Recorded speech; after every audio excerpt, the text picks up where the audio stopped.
I'm Dinah Voyles Pulver. I'm an environment writer with GateHouse Media, and I'm here today to talk with you about evacuating.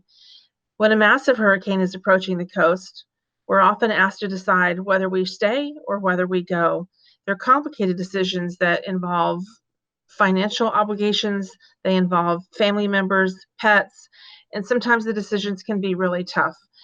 Our local emergency management officials issue evacuation orders when a hurricane is going to be close to barrier islands, when there's a risk of high winds, when there's a risk of life-threatening storm surge.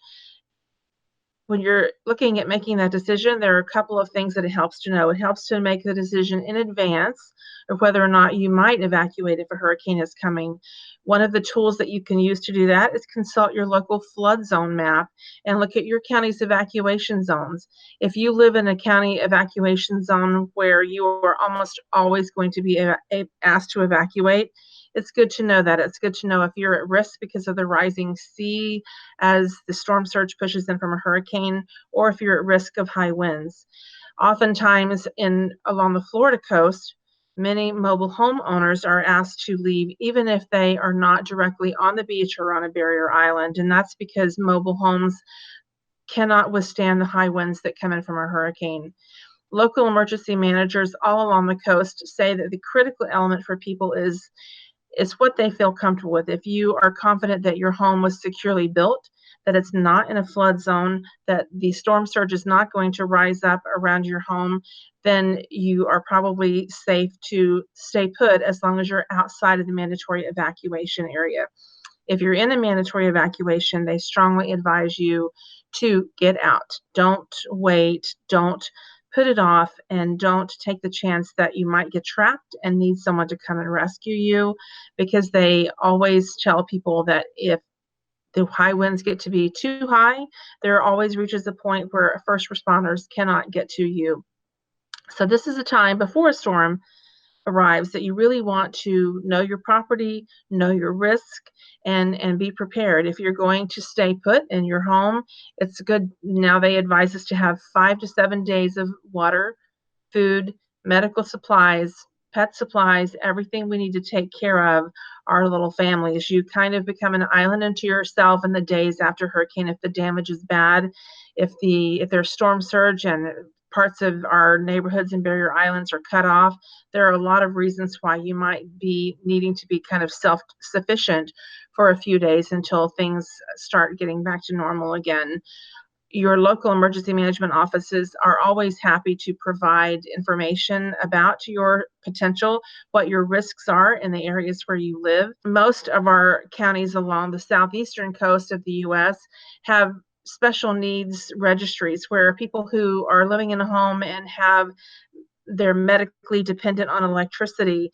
Often there are special registries where you can register before a storm and you can get assistance to evacuate and be directed to shelters that can offer you the critical life-saving measures that you'll need while a storm is coming ashore. One of the factors that's necessary to make a decision about evacuating is to know your own risk assessment and know your own comfort zone, know what you're comfortable with. And one of the ways to get more information about your needs for your community or for your family, how you can prepare what you need to have ready to go with you, is to visit ready.gov.